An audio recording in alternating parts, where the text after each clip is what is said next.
Today, in our Battleground series on Election Day, we'll be reviewing the Tar Heel state, North Carolina. This Trump-leaning state figures to be as close as ever, splitting its history as stubbornly red in spite of its minority GOP affiliation, with a leftward migratory shift in recent decades. North Carolina stands as arguably the most important state for Trump's reelection, as it stands as his only defensive position among the seven battlegrounds, with victories in both 2016 and 2020, and the thinnest margins in polling and affiliation. The prevailing questions surrounding North Carolina are where the polling error may lean, whether or not the progressively leftward shift will finally break through in this electorate, and what impacts the devastation of Helene may have on voter turnout. We'll begin by evaluating polling data reviewing the margins of error in those data sets and pollster history. Then we'll continue with a review of turnout and voter registration and finish off with an assessment of the impact of Hurricane Helene. We'll start with raw polling data. So let's go ahead and take a look at the summary tab here. So we're going to take a look at North Carolina right here. And let's look right here at the 14, 21, and 28-day simple moving averages of all unique polls. So I've expired duplicates similar to Real Clear Politics. What I've done is I'm only looking at one pollster in that set. So even though some pollsters will repeat, take a look at the North Carolina tab, for example, you're going to see, let's see, New York Times is here. New York Times is also up here, right? Some of them more frequently than others repeating. Emerson is pretty common, right? So you see it right here. You also see it right here. We're only going to tabulate it once, right? We're not going to tabulate the repetition. We're going to tabulate the latest. That's what that means. That's what this setting right here does, is it expires the duplicates. That's what other pollsters are doing in terms of aggregation and evaluation as well. We're not arbitrarily, however, in relation to the RCP simple moving average.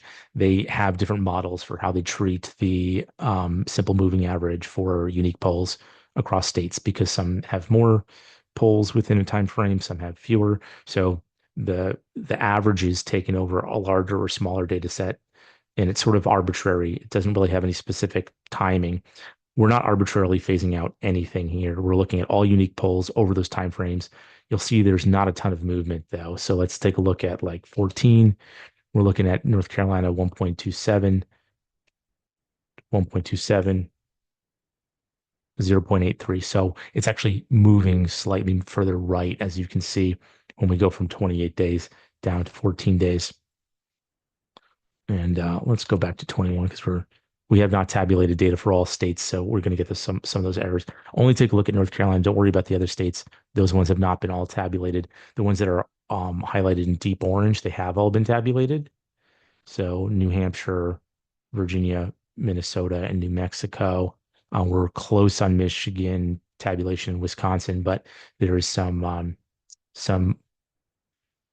recall rebalance that's missing there. So we'll get into what that means later on. But looking at North Carolina fully tabulated, you can see a 1.27% margin for Trump. That's pretty good, pretty much in line with what he did in 2020, but well within the margin of error, obviously. And you can see there's a little bit of movement shifting right as we moved from that simple moving average further down.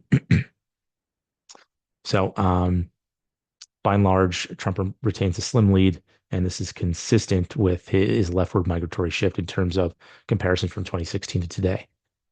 So another thing we're going to look at in this column right here, and in this column, we'll just kind of go through each of these columns.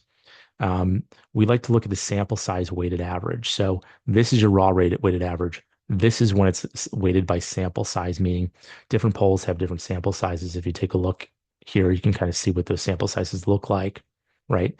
And in theory, conventional wisdom would be that the larger sample size polls would be more accurate.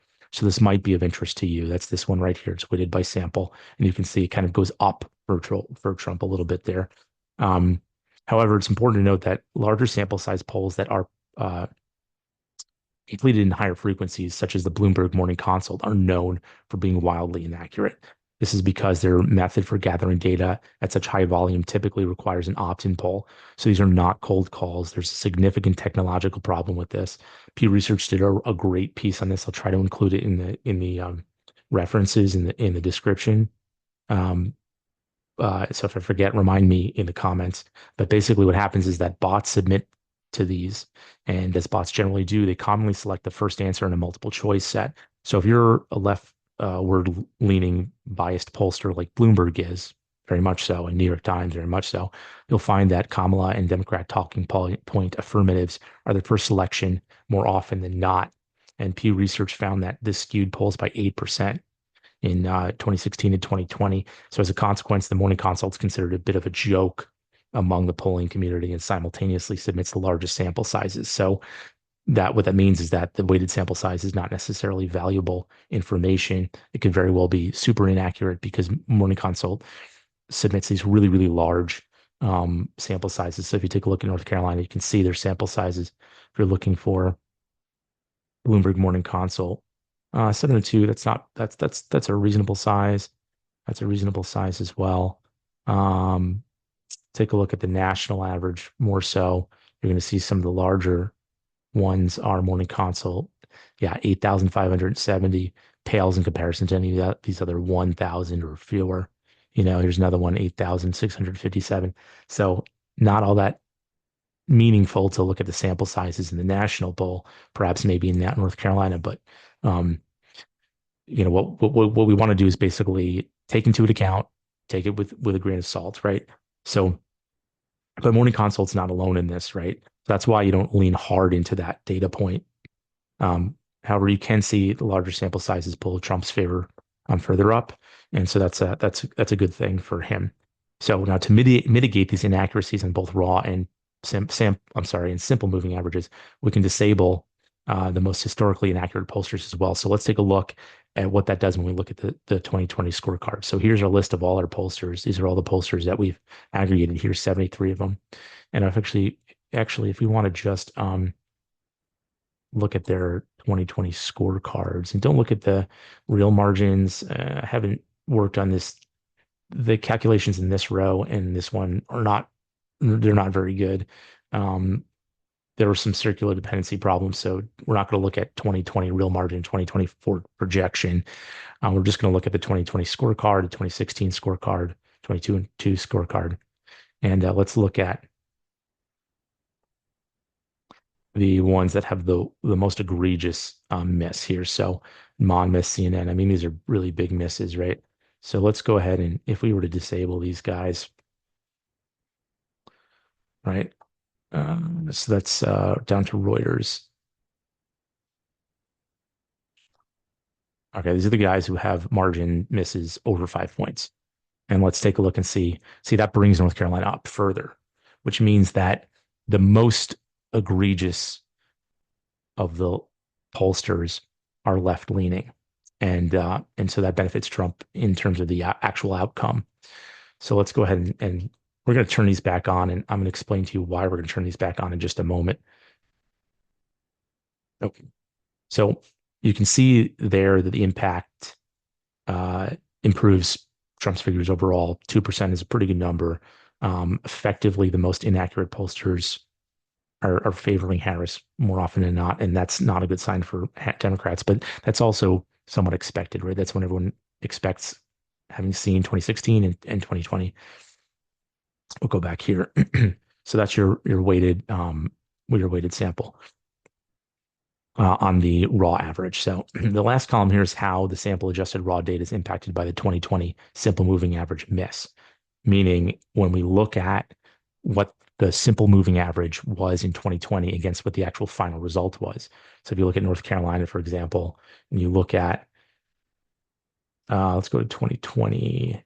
Okay, so the raw spread and the raw sample spread, right? Biden was favored by 1 point, almost 1.5 in both of these columns, but ended up losing to Trump by 1.3. So that's like almost a 3 point shift right there. So you can see that margin gets added right here.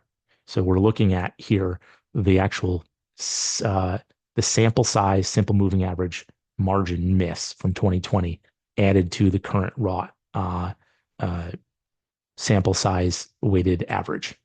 That means this plus the miss, right? That's what you get over here. So if past is prologue, this is what you'll see. Basically a clean sweep of all battlegrounds, some tight results in Georgia and North in Nevada potentially. But again, this data has not been fully tabulated. It's only running through late October. So plenty of data there, but there was a real big dump in the last couple of weeks. So don't take these ones with a grain of salt. We're specifically focused on North Carolina here. So um, yeah, so again, 2.5 to 3 point miss there. So that gives him about a 4.25 point. I don't think it goes that high. So I do think that there is been some adjustment from the pollsters to move closer to center. That does appear to be the case.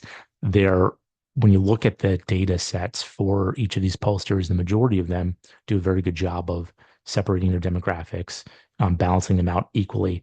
The biggest failure in terms of doing that appears to be New York Times and Morning Consult. So, I mean, egregious, egregious. If you look at some of the recall rebalance. So the recall rebalance is basically, and we're going to look at that next, that's where you're looking at what the actual, when you're polling these people, who they voted for in 2020. Because in theory, it should match up with the results of 2020 if you're polling the same sample, right? So if you have an over representation on either side, then you're oversampling either side, right? In theory, the numbers should match up with 2020 pretty darn closely. So, but you're not seeing that in all cases. Most pollsters really do a very good job with that. So keep that in mind. But one of the things to note about the 2020 data when we look at 2020 is North Carolina 2020 and other states in general as well. Some let's look at Nevada in particular, right? So um, in the there in some of these states like Nevada, there's a dearth of 2020 polls, and so simply using the aggregate margin of error isn't a good idea. Um, the aggregate of margin of error being this one, and that's also partially because the pollsters are different in 2020 as they are in 2024. There are some new pollsters. There's some people who stop doing polls altogether. Sometimes pollsters take off a year, so it's not really an apples to apples comparison. You've got different pollsters. Some of them have made some adjustments, so it doesn't really. There's not a ton of value behind this column right here. And so we're going to kind of dive into uh, how we address that. But let's just take a quick look at differences between North Carolina in 2020 and North Carolina today, and look at the most recent. So Reuters, CNBC, Insider Advantage, CNN, Emerson, these are all pretty common. East Carolina University, Trafalgar, I mean, these are all common. UMass having a poll in in October of 2020, a little unusual. They usually only focus on New England. Let's take a look at North Carolina today. Insider Advantage, Atlas, Intel. That one didn't show up, I don't believe, in what we were just looking at. Yeah, that's hugely important. Atlas Intel was the most accurate pollster in 2020. They're kind of coming into the fold here this year, but we don't have any data for them from 2020. So for North Carolina, they were the most accurate in terms of national poll. You can see that they're more frequently polling states here, but we don't have data for them for 2020 North Carolina. So, that's why it doesn't really make sense to look at the aggregate. We want to look at each individual pollster. Let's look at some other differences. Carolina Journal here. It's pretty common, but I think what we were wanting to look at was see whether or not UMass. I see NSOR here. I think I saw UMass here, but not here. Yeah, that makes sense. So now we've added Atlas Intel. We've dropped UMass. Atlas Intel being a lot more accurate, UMass being a lot less accurate. A lot of the universities in particular are very bad at polling, huge margins of error. If you look at kind of these pollsters in terms of scorecard, you're going to see that generally like Franklin and Marshall's got a 4.8 miss. That's not terrible. Some of these are news media, not necessarily actual universities. If we looked at let's look at Franklin Marshall, that was off by 12.7. UNH was off by 8.3. These are in 2016. So pretty common. Marquette, right, 5.6. Pretty common that these guys are universities miss in past elections. Okay, so so taking a look at the crosstabs, we can see there's a fair amount of oversampling. Um, you can see this is what the oversampling looks like. By the way, this is where we're taking a percentage of either the Republican, Democrat party affiliation. That's what's highlighted in green versus the Biden, Trump voters from 2020.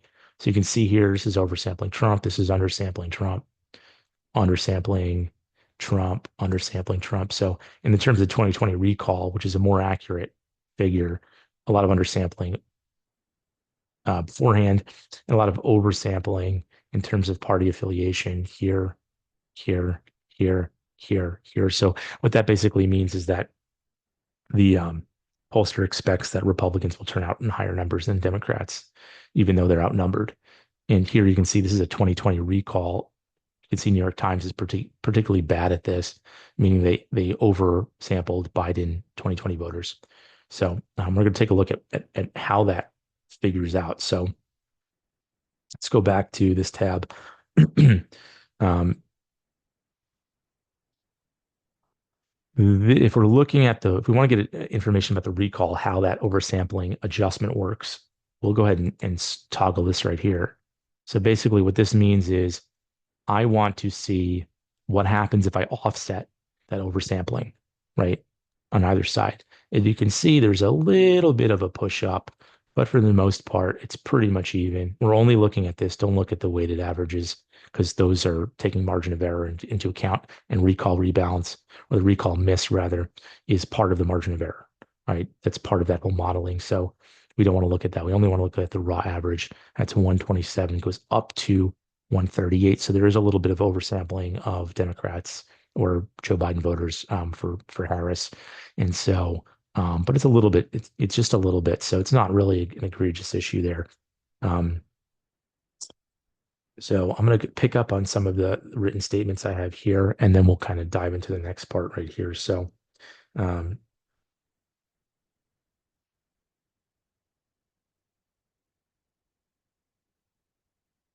yeah, so just to touch on why we want to focus on the recall rebalance is taking two things into account. 2020 vote and party affiliation disparity. Now, the party affiliation disparity is not really what you want to focus on. The 2020 vote is what you want to focus on. That's a particularly accurate parameter because the two-party system generally consumes about 95% or more of the populace, whereas party affiliation only accounts for about 60% or so. Independents and third-party registrants outnumber Republicans and Democrats in many states, including North Carolina, in the early vote at least. And in Wisconsin actually. And so nonetheless, we want to take both of these possible sampling factors into play because pollsters don't always provide their sampled demographic data. We don't get a lot of 2020 recall vote information, as you can see right here. The green ones are party affiliation breakdown. So we can't really determine oversampling on the basis of 2020 recall vote alone. We want to try to get that demographic breakdown from party affiliation as sort of a supplementary value in order. And so that's why we take that into account, just sort of get more data. So more often than not, they provide the affiliate breakdown, but not the recall vote. All right. So again, here's where we can implement the recall votes. If you're looking at this spreadsheet, you can kind of take a look at that and you can see how it shifts some of these states, like Virginia. And there's a whole another video on Virginia if you want to take a look at that. And so we can see that there could be a surprise to either side. It's pretty small. Take it with a grain of salt because of the affiliation rebalance isn't a good parameter, especially given North Carolina's history when you're looking specifically at likely voters. Likely voter polls are modeled to put these imbalances into place consistent with history as opposed to registered voters, where it's just a strict per demographic population sampling. And a lot of the oversampling over recent weeks in North Carolina occurs specifically within a single poll.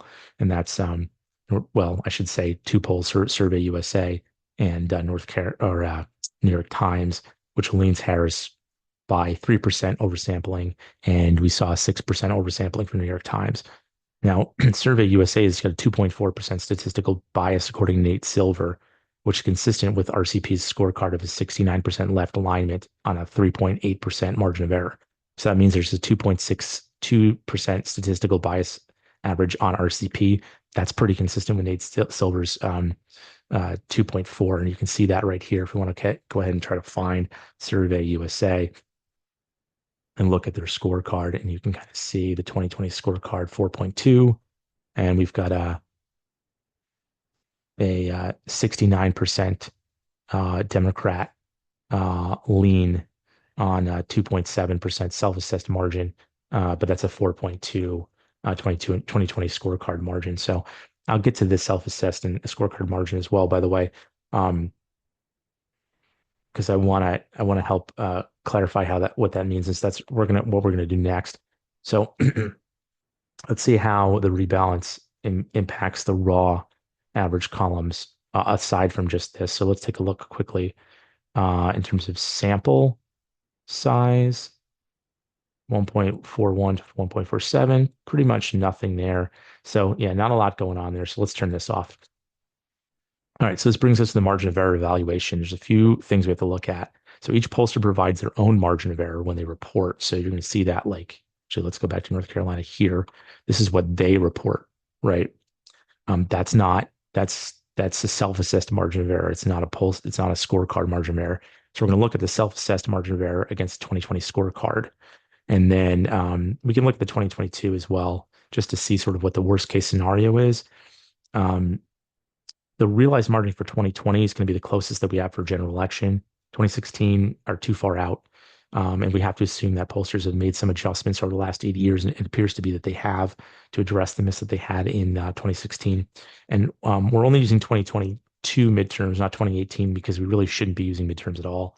We'll just take a quick look at them. Midterms have an entirely different demographic. Turnout does not bring out as many low info and fair weather voters as general elections. Enthusiasm is a lot lower when rallies are far and few between, and campaign funds are lower. And even excuse me, and it's even lower in states when there's no Senate race that's being run. So historically, the midterms have been beneficial to Republicans because unreliable, low information and fair weather voters and new voters were generally favored by Democrats in general elections. But turnout of the young voters, for example, prior to 2020 was much lower than it is today. Turnout is still expected to be very low. The 65 plus demographic is expected to have like a 35% turnout, in spite of being on national average 17.7% of the population. So they still tend to vote at high volume. But this is why you would generally see Democrat-funded efforts to turn out the vote in mainstream media and pop culture during the general election cycle. So if you remember, like Vote or Die, this trend has flipped in 2024, though. So Trump is carrying those fair weather demographics. He's carrying new voters. He's carrying independents in a lot of ways. This is why you're not seeing those efforts such as Vote or Die in 2024, not because of Diddy, but those sort of bring out the vote. Everybody vote regardless of what. You have to show up. You're not seeing that plastered all over the airwaves because Democrats don't want those voters showing up because it's a different type of election. So all that said, the reason why we're including 2022 is just because it's slightly right-leaning, so it gives us kind of an idea of what the worst case scenario would be. So let's take a look how those play out. Now it's important, as I mentioned before, don't use the recall rebalance when you're doing this, because the recall rebalance is a factor of the margin of error, and we want to look at the margin of error, strictly mathematically. So we're looking at margin of error, weighted margin of error against the 2020 self-assessed. This is the 2020 statistical bias calculated against the self-assessed margin of error. So keep in mind, so you're going to notice if you look at the 538 and RCP scorecards, if you want to look at them yourselves, and you can see them here, the scorecards right here are going to be, this is a percentage of the polls from each pollster in 2020, how frequently they leaned right, how frequently they leaned left, and by what average margin. And so, in this case, we can see basically it's a margin of 86% minus 14% times 4.2 to get the whether it's left or right leaning by a certain percentage, what that might be. But you're going to see that if you look at those scorecards that are on RCP, this is where a lot of that data comes from. Some of it comes from Nate Silver. But if you're looking at those, you're going to see that more than 4/5 of pollsters are favoring Democrats by as much as 70 to 100% of the margin of error in 2020, meaning they're like really heavily, heavily, heavily, heavily biased, 80% of them. So, by 2, 3, 4 points. Now, even if you look at Wisconsin, for example, in 2020 and 2016 was misses of 6 to 7%. So really, really big. Now, additionally, the margins of error reported by pollsters is generally lower than the realized margin of error, meaning they're putting their self-assessed margin of error, but they still miss by more than that because they think that they're not that bad. So take that into consideration as well. So as we discussed earlier, this was not the case in 2022 though, because it's midterms. It was pretty accurate, slightly right leaning. Now, so it should come as no surprise then that when we calculate each individual pollster in their historic margin of error against the reports this year, the figures increase pretty much across the board, as you can see here, in terms of the margin of error. So where you see MOE, margin of error here and here, 3.5% by weighted average and 3.5% by weighted sample average when the pollster's margin of error, self-assessed margin of error is applied. If we want to look at the non-self-assessed margin of error and just the actual realized margin of error, you can see a lot of things shift. You can see Virginia moves, Michigan, Wisconsin moves. Again, take these with a grain of salt. Take Wisconsin with a grain of salt. But Michigan, huge polling bias there. North Carolina, huge polling bias there. So you're talking about a 4%. That is well out of any sort of recount territory. I mean, that's a decisive victory if it turns out like that. So I don't think that what we're seeing in terms of the 2020 scorecard is accurate to what's going to happen this year. I'll explain to you why in just a moment. But let's take a look at the 2022 scorecards. This is where we're looking at the right-leaning polls from 2022. Trump still wins. So worst case scenario, Trump still wins. That's basically what the data is saying. That's where polls are 1% right-leaning. It seems to be the case that he'll win by 0.3 to 0.4 if that's the case in terms of worst case scenario. So not exactly good news for Harris. So the way you use this, by the way, this drop down, if you want to use this self-assessed margin of error, you click no. And if you want to use the realized margin of error, you click yes, and you can select which year you want to use for the realized margin of error. Don't use this one yet. That is a circular dependency calculation we're working on. So that I'll explain that a little bit later.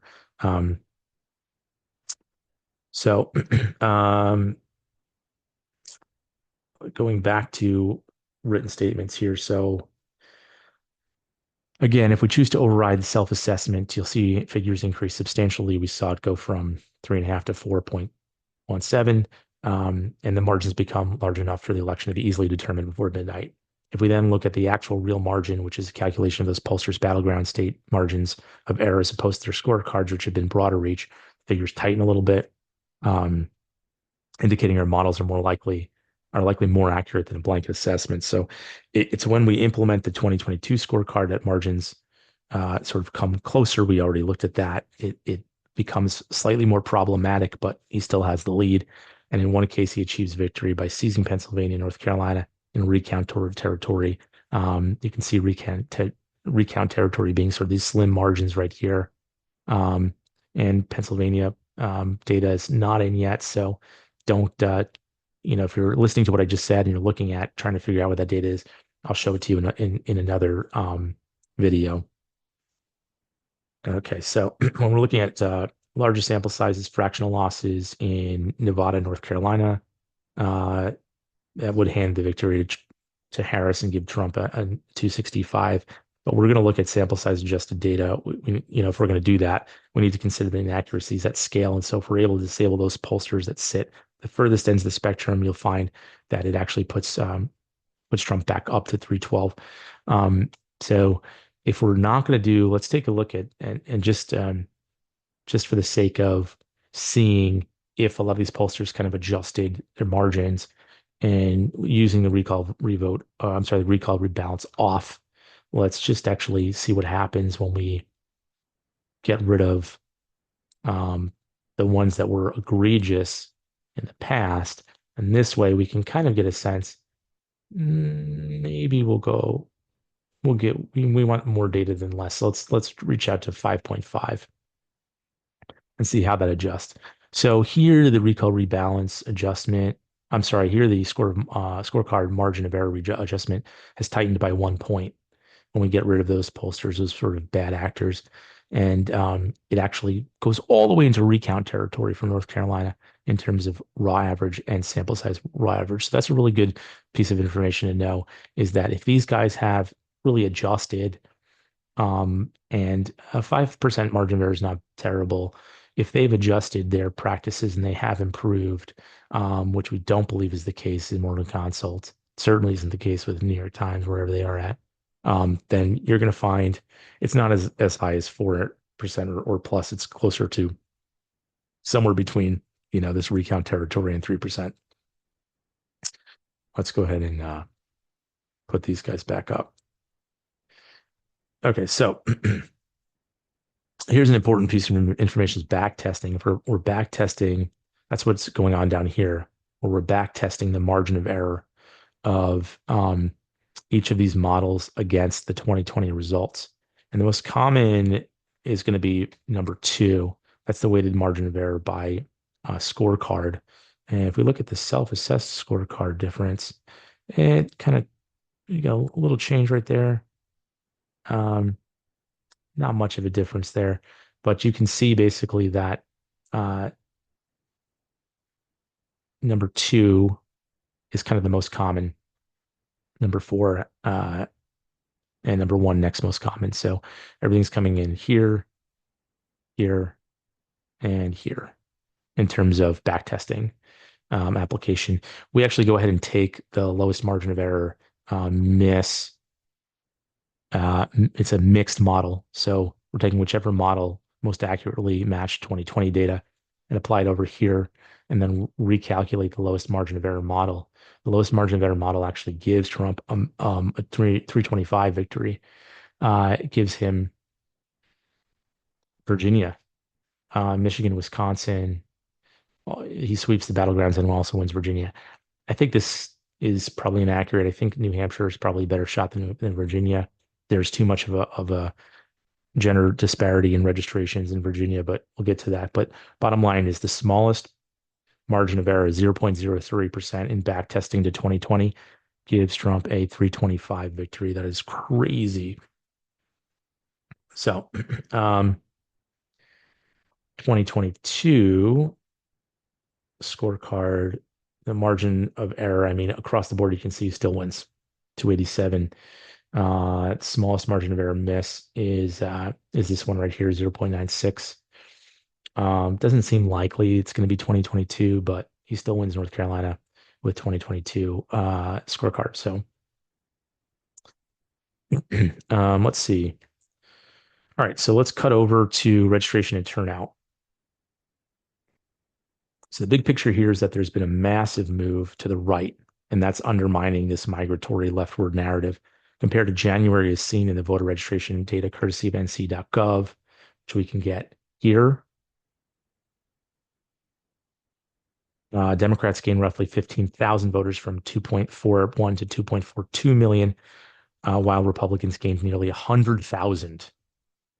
Right, so this went from 2.41 to 2.42, and Republicans went from 2.2 to 2.32 million. So we're looking here at January to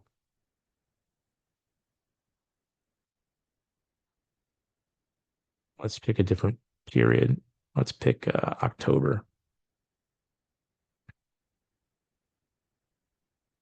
A little slow there. We'll wait for that to load. So, but in terms of registration shifts, that's a huge registration shift to gain 100,000 against 15,000 That is an 85,000 person advantage. And that shift is seen across all battlegrounds. Every single battleground state, Republicans are outpacing Democrats by large margins in terms of registration. And in terms of early turnout, it's provided by Marist. We can take a look at Marist and NBC. This is an older Marist poll. No records for 10:01. Let's go 9. Wait for that to load. Um, if you're looking at the Marist crosstabs, we've got highlighted right here. You can see the already voted 2024 vote turnout. Republicans are turning out 43 to 55 as of this was on October 23rd. So they're losing that early vote, which is not great. But they're turning out better than they did in 2020. And so uh, you know, keep in mind that Marist has a 4.73% left-leaning statistical bias in 2020. And so Harris is handily beating Trump in early voting there. But you might need to split that figure in half because Marist has some pretty serious uh, misses here. Let's take a look at Marist. So Marist 5.7% on this 2020 scorecard. That's pretty bad. Um, and then 2020 scorecard, this could either just be missing data or it was an actual, it's moving further left. Who knows? So if there's a bright spot for Harris, it's here in terms of the early vote. But this is October 23rd. It's early on. It's one poll that has a large margin of error, but that's really the only bright spot that she's got aside from just like being hanging in there. But let's take a look at early voting in general. If you look at early voting for North Carolina, Republicans slight edge, 1% edge over Democrats in North Carolina with a lot of ballots already submitted. That's a large percentage. But you've got this independent and unaffiliated registrant. Now, take into consideration a lot of these this data is subjected. It's based on models because a lot of these states, including Georgia, for example, where there's a 3% lead for Republicans, is a lot of those states don't have party affiliation registration. So in Georgia, when I lived in Georgia, you register to vote. You don't mention what party you belong to. You just they're basing this off of models. So this is not necessarily accurate data. But in North Carolina, we've got this 2-point advantage here. But it's difficult to tell, right? Because you've got a large number of unaffiliated voters. So it's hard to tell if that's advantageous. There's been a big gender gap. There's been a big age gap in terms of turnout in early voting because a lot of it's done by mail as well. So let's take a look at kind of the actual NBC. This is the NBC data that's been tabulated. So what you're going to see is that Republicans are turning out in higher numbers. If that is the case, 30 to 32, they are turning out 3% more frequently, right? There's a 3% margin, almost 3% margin, 2.5% margin over Democrats. Democrats are outpacing themselves too, but by a slim margin, right? 70% of the likely electorate's already voted. That's what we're finding out here. That's very good news for Republicans, right? They generally turn out on election day. If they are winning the early vote and they are winning it with 70%, they're going to win, right? 65 plus percentage population has already well exceeded the national average. I'm sorry, they've underperformed the national average, but they've exceeded their population, right? North Carolina has a low 65 plus population. It's about 1/10 of a percentage point lower than the national average at 17.7. But a lot of the battleground states are running around 19% in terms of the population for 65 plus. You've got a 51 to 49 split in terms of population for men and women. That doesn't mean that's what the registrations look like, but men are underperforming national average, women are overperforming national average. That helps Harris, right? But I think what you're looking at here is this. This is the bigger picture figure here is Republicans outpacing, women outpacing a little bit, and overall you've got a very large number of votes that are already in. If this information turns out to be true and unaffiliated is split 50-50, then the GOP is going to win. I mean, unaffiliated voters to take into consideration are generally considered to be falling in Trump's category. He's leading most polls nationally in terms of new voters, independent voters, and whatnot. So they've got registrations. These are likely voters based off of an 85% turnout, which is a really, really, really high turnout. Generally, it's about 65% or 66% of the population, which registered voters turns out to be about 85%. So if it's 85% of 85%, it falls in that 66% area, between 66 and 70. So all in all, early vote data actually looks like it started out in her favor and really shifted into his favor. um, so now for the important question, right? The question in everyone's mind is how will Helene impact the election? The answer is not a lot, but in a tight race, a little may make all the difference. Now, I've aggregated all the data and for power outages and road closures across Western North Carolina. Although we now have death tolls reaching 100 in North Carolina, the statistical impact is too small and abstract to try to factor in. In 2016 and 2020, we'll bring up the map right here. You can see Western North Carolina here. Trump carried Western North Carolina by 64 and 62%. So if we take a look at this right here, you can see that 64%. Don't take a look at this figure quite yet, because we are. Let's select all these filters, bring all these filters back in the fold here. Okay. Okay. All right. So 62 and 64%, you can see he carried those respectively, gathering a majority of roughly 250,000 votes to push him over the state total by just over 70,000 votes. In order to retain the state, he'd have to ensure that a minimum of 75% of those voters turn out. And given the hurricane impact, that could have been in jeopardy. But presently, the situation appears to be largely mitigated. At this first tab, you'll see the total margin for Trump in 2020 in these counties. Besides that, you'll see the estimated turnout and net turnout loss. And we're going to take a look at the crosstabs to get a better understanding of how this breaks down. You'll see in your columns for power outages on October 5th and 24th. That's just where I decided to stop taking the data. And you're going to see that there's been significant improvement in terms of power outages over the trailing 2.5 week period. Road closures remain a problem across the board with some minor improvements. So you can see road closures largely similar, outages mostly mitigated. So if we're looking at road closures and power outages as a factor of turnout, this is going to give you kind of the best information. So first thing we need to do is make sure that we're only looking at disaster zones. So let's get rid of anything that's not a disaster zone. And then we can pretty much move anything that doesn't have any sort of road closures. So anything that says no road closures or minor road closures, we only want to look at road closures. Okay.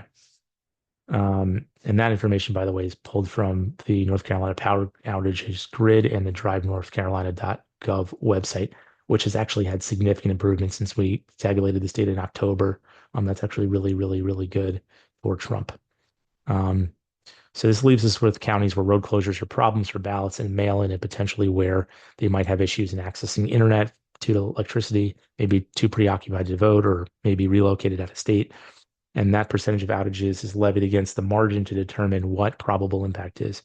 And as you can see, the turnout loss is negligible if you look at the current total, 0.07%. So it seems as though it's not going to be a factor. Obviously, this is purely an estimate, but given the improvements that have been made, especially the road closures that have occurred since October 25th that we just looked at, should be pretty much not an issue. So to recap, we have a consistent raw margins favoring Trump. We've got a margins vera that favor further Trump. We have registrations that favor Trump in a big way. The whole impact of Helene only minorly impacts him negatively. We have oversampling of Harris and Biden that pushes him even further up.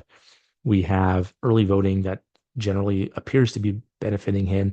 And so given North Carolina's history and given the handling of the hurricane, it seems unlikely that Harris will be victorious in the Tar Heel state. I believe that Trump expands on his 2020 victory and does better than 1.5 points and wins this thing. So again, data here, look at the registration results, this website. I'll include, I don't know why it's not loading. It must be Oh, down for maintenance. Um, Take a look at all of the references in the tab up here, and I'll include all that information in the description. See you out there.